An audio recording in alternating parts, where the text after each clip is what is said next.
evaporates, right? కానీ ఇప్పుడు మనం 10 years ఉన్నప్పుడు మళ్ళీ చదువుకుంటున్నాం. What is the difference? There we know the concept. మనకు అది జరుగుతుందని తెలుసు, కానీ అది జరగడానికి రీజన్ ఏంటిది, బ్యాక్గ్రౌండ్ ఏంటి? All those scientific things we are learning in text book. Yes or no? So this is a evaporation process. So what is happening here? Boiling. So first we are providing heat to the water. So because water is taking that heat, it is converting the state from which state to which state? Liquid to gaseous state. Yes. Volume. I'll take less water so that this experiment will be faster. Very less water, okay?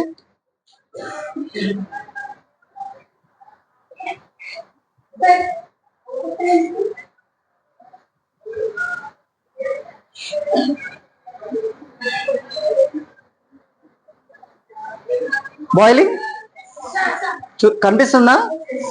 Yeah. So evaporation అయిన మొత్తం మీకు ఇక్కడ white colour fumes కనిపిస్తున్నాయి చుట్టూ, test tube చుట్టూ ఇట్లా white form అయింది. So ఇదిగో ఎవాపరేషన్ వస్తుందా? Water. Yeah, we have watch glass.